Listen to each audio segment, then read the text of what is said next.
Alright, welcome MegaWhale team to another video. Today's video is going to be a technical analysis on Moonbeam. The ticker is GLMR. It's relatively new to the market. It's only been out for about a week. So we don't have a lot of past data to go off, but there are a lot of key indicators that we do have on the chart that can kind of give us some kind of understanding of where we can see this price head in the future. And today's video is just a technical analysis. We're just going to be looking at the charts, looking at the data we have available, because obviously it's only been out for a week, to try come to a conclusion of where we think the price will be heading, taking into consideration Bitcoin's potential movements in the next few weeks. So just to start off with, we do have a descending channel. Now, the descending channel is a bullish pattern. It will break to the upside eventually. The question is, will it break to the upside now, or will it travel further downwards and break to the upside later? That is kind of a question we're going to be trying to answer today. So overall, we are in a bullish pattern. We have been consolidating for about 5.5 days now, and we have dropped a total of 46%, currently down about 41% from the local high made on the 14th of January. So we do have this strong demand zone down here between about $8.80 and about $8.30. It's quite a strong demand zone. We did have a lot of consolidation down here in the early stages of release, as well as a more recent touch and support and wick down into this zone in the last few hours. So what we're going to do to start with, we're just going to input our long-term horizontal resistances, which will basically remain pretty consistent throughout the entirety of, well, at least the next few months of Moonbeam's life. So we got our $9.50 resistance, which we're currently fighting on at the moment. This lines up with that descending diagonal line of that descending channel that we can see at the moment. Our next one will be that $11.25 range. We can see was acting as a bit of support and resistance a few times. Primarily on that initial drop, we did find a bounce, and obviously on that initial pump upwards, we found resistance on that first candle. All right, the next one we're going to put in will be, let's take a look, will be that $12.40 range. Again, we can see here we found resistance a few times for about 3 hours on that initial launch, a few hours after launch. Again, a lot of support down here, a bit of resistance, a lot of support, and finally crashing below that support. Lent us into a little bit of a downtrend and a little bit of a crash on that breakpoint. So there's our next one, $12.40, and obviously we're just going to input this upper one in, which is that high point of $15.12, and then between that point we have one more resistance, which would be around, let's take a look, it looks more of a zone between $13.50. So what we're going to do for the zone, we're going to put a little zone in, which will be around this zone here. So we'll just drag that one across. There we go, perfect. All right, there's our resistance zone. So our black line over here, this is our resistance zone, our support zone. Our red lines are our horizontal resistances. At the moment, we can see we are testing that descending channel. We haven't quite broken above. We do still have resistance from that 50 SMA. Obviously, we would like to see a break above the 50 SMA as well as that channel to see any kind of bullish move upwards. So ideally, we'd like to see something like this, a break above the 50 SMA, come down, retesting the 50 SMA as that versus downwards, maybe a retest of either that descending channel or that support zone, and then a push upwards. So that would be the immediate move we would like to see for a bearish, for a bullish scenario. Obviously, if we get rejected here, we can easily crash back below the support zone. If we do crash below the support zone, we are in a lot of danger because we don't have any historical buying volume or buying action below this price point of $8.30. It'd be very hard to tell where the price could actually go from there.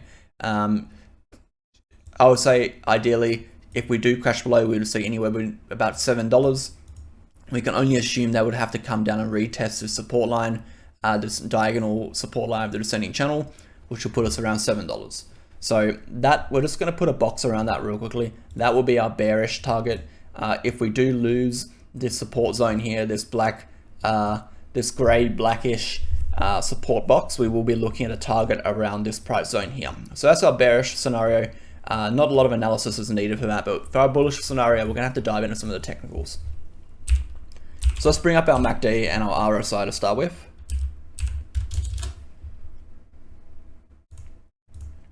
Alright, we're going to go to a 4-hour chart to start with, and we can see we do have a lot of convergence going on. We do have a bit of bottoming out on the RSI, which is always good to see. It is still quite young. The MACD hasn't really converged much. It's more or less just moving sideways at the moment. We can see that selling pressure is decreasing. We can see selling pressure is decreasing as our volume is decreasing for sell orders and our buying is increasing. So we do have a lot more positive buying volume at the moment than selling volume, which is good to see. Obviously, we need that to flip the 0% on the MACD to get that buying pressure higher and more positive than selling. But at the moment, we can see there's a steady, at least a slow and steady drop in selling pressure, which is good to see, which always can indicate a potential bottom. We do have a nice bottom out on the RSI over here. We can see that 31 level, 31.48 is kind of that bottom out on the RSI. Obviously price dropping, RSI bottoming out, which is a little bit of a divergence, which is good to see. It could indicate the bottom is in. Obviously we had a decrease in price and the RSI is relatively stable, double bottoming, which is indicating a possible bottom, possible reversal point.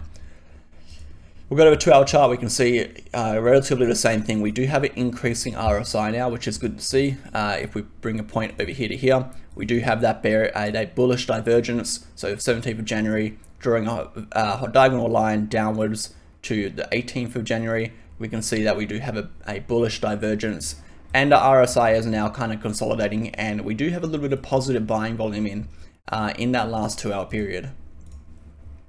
And that 1-hour chart kind of confirms the same thing we just spoke about on the 2-hour chart.